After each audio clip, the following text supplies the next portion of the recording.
الرحمن الرحیم۔ محترم زاہد حسین صاحب ظاہر حسین ہیں جو کہ فن لینڈ سے تشریف لائے ہیں، اور پاکستان سے البتہ ان کا تعلق ہے، نیٹو جو ٹاؤن ہے یا نیٹو کنٹری ہے، تو ہم چاہیں گے کہ یہ تھوڑا سا اپنا تعارف کروائیں، اور پھر اس کے بعد ہمیں یہ بتائیں کہ اتنا جو ہزاروں میل کا سفر ہے جو انہوں نے طے کیا اور یہاں اربعین کے موقع پہ تشریف لائے، تو کیا جذبہ تھا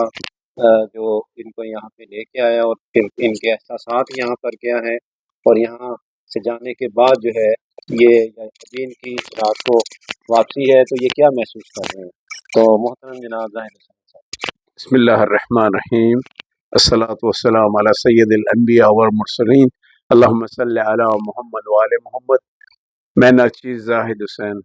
بیسکلی کراچی پاکستان سے تعلق رکھتا ہوں، اور اس سے پہلے قافلہ جاگیر حسینی میں میری نواسی اپنے ہسبینڈ کے ساتھ وزٹ کر چکی تھی۔ میں فن لینڈ ہیلسنکی سے میں نے یہ قافلہ جوائن کیا ہے، اور میرا رابطہ جناب سالار قافلہ ذیشان حیدر صاحب سے ہوا ہے، اور میں نے کویت سے ان کے ساتھ یہ قافلہ جوائن کیا ہے۔ میں ہیلسنکی سے وایا استنبول سے کویت، اور کویت سے ان کے ساتھ بائی روڈ یہاں آیا ہوں، اور الحمدللہ رب العالمین۔ دعائے قنوت کے بعد میری ایک دعا ہوتی تھی، اللہم ارزقنی شفاعت الحسین و زیارت الحسین فی الدنیا والآخرہ و یوم الورود، اللہم صلی علی محمد وآل محمد۔ ایک میری دعا تو قبول ہو گئی ہے کہ مولا نے مجھے اپنی زیارت سے مجھے شرف حاصل کیا ہے، اور 100% ہے کہ یوم الورود جب میں اس دنیا سے جاؤں گا تو مولا مجھے اپنی زیارت کرائیں گے۔ اب جیسا کہ نجیب صاحب نے سوال کیا ہے، سفر سکر ہوتا ہے، اگر اس سفر میں تکلیفیں نہ آئیں تو پھر یہ سفر نہیں ہے۔ ایکچولی اس کا سب سے بڑا موٹیو جو ہے وہ ہے جناب سیدہ زینب سلام اللہ علیہ کی اس سنت کو زندہ رکھنا، اور نجف سے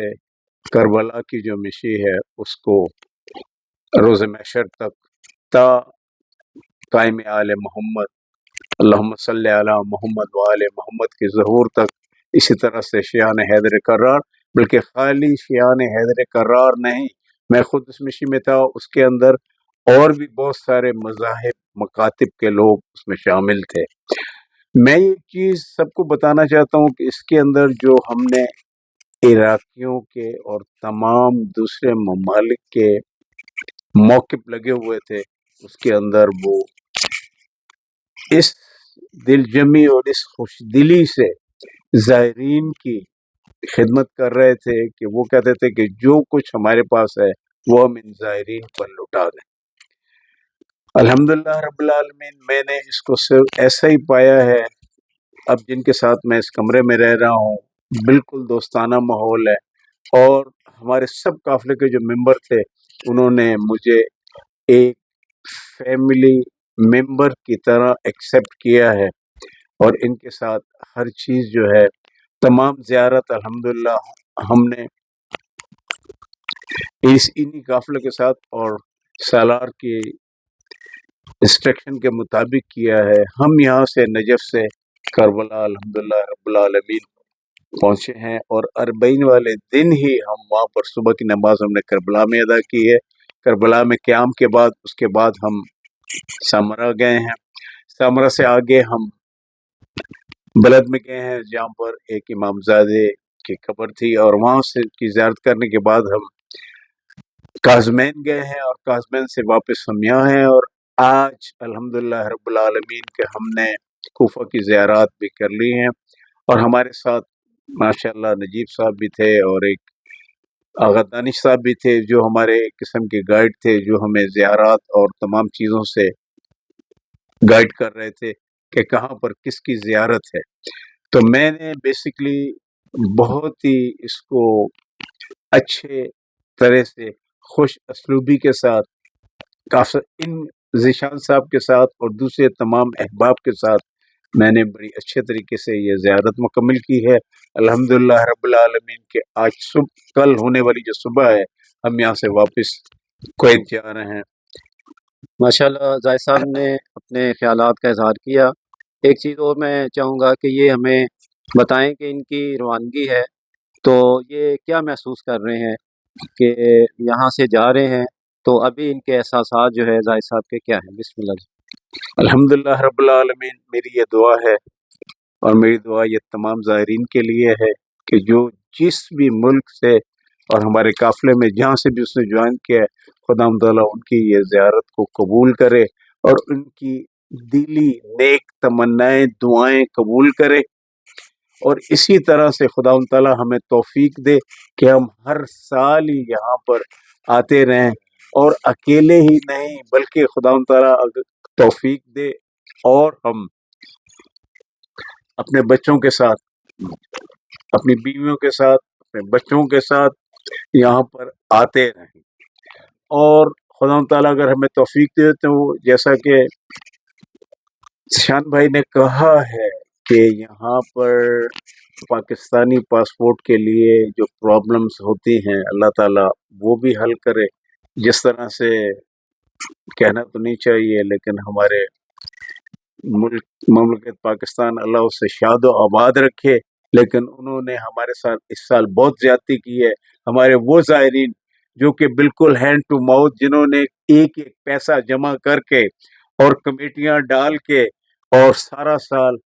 اس سفر عشق کے لیے جمع کیا تھا، لیکن عین موقع پر فیلئر ہوا ہے ہماری حکومت کا بہت بڑا، اور انہوں نے ان بیچاروں کو آنے نہیں دیا ہے۔ میری دعا ہے مولا حسین پاک سرکار اور ان کے بابا امیر المومنین سے کہ وہ گھر بیٹھے ان کی وہ زیارات قبول کریں اور کوئی ایسا راستہ کھولیں تاکہ اگلے سال وہ اس زیارت کو پر آ سکیں۔ ماشاءاللہ جی، زاہد صاحب نے اپنے خیالات کا اظہار کیا، اور میں آخر میں یہ کہنا چاہوں گا کہ 60 ہجری میں وہ ایک ظالم یزید، وہ یہ سمجھا کہ وہ امام حسین کو شہید کر کے ان کی فیملی کو دربدر کر کے وہ جنگ جیت چکا، لیکن آج اس یزید کا کہیں کوئی نام و نشان نہیں، اور اگر آپ دیکھتے ہیں تو آپ کو ہر جگہ محرم، یکم محرم سے بلکہ پہلے مجالس اور امام حسین کا، ان کے خاندان کا ذکر شروع ہو جاتا ہے، اور یہ پھر 2-2.5 مہینے تک، 8 سفر تک یہ ذکر جو ہے وہ جاری ساری رہتا ہے۔ یقیناً جو لوگ سمجھتے ہیں آج بھی اس یزیدی فکر کے مالک ہیں کہ شاید کسی کو مارنے کے بعد اس کا سر جو ہے نیزے پہ لگانے کے بعد شاید وہ جیت جاتا ہے، لیکن آج امام حسین نے ثابت کر دیا ہے کہ جنگیں شہید ہو کر بھی راہ خدا میں مارے جانے کے بعد بھی جیتی جا سکتی ہیں۔ آج نہ یزید کا کہیں نشان، یا نہ اس کی نسل کا کہیں نشان، نہ آل امیہ کا کہیں نشان، اگر ہے تو وہ نیک نامی کے ساتھ انہیں یاد نہیں کیا جاتا، ان کے ساتھ لعنت کا جو توق ہے ان کا آج بھی پیچھا کر رہا ہے۔ اور امام حسین جو ہے وہ نہ صرف مسلمانوں میں بلکہ عالم انسانیت کے لیے ایک رہنما کی حیثیت سے، ایک تابناک ستارے کی حیثیت سے، ایک سرچشمہ ہدایت کی حیثیت سے، اور ایک سفینہ نجات کی حیثیت سے پوری دنیا میں وہ چھا چکے ہیں۔ کسی شاعر نے کیا فارسی میں کہا کہ یہ حسین کیا ہے، ان حسین کیست کہ ہمیں عالم دیوانے یہ اوست، کہ یہ حسین کیا ہے، یہ حسین کون ہے کہ ساری دنیا ان کی دیوانہ ہو چکی ہے۔ تو یہ یقینی طور پہ خدائی نظام ہے، خدا کا بھی یہ ہے کہ جو خدا کے نام کو زندہ کرتا ہے خدا اسے ہمیشہ کے لیے اس کے نام کو بھی زندہ کرتا ہے۔ اور آخر میں کہوں گا حسینیت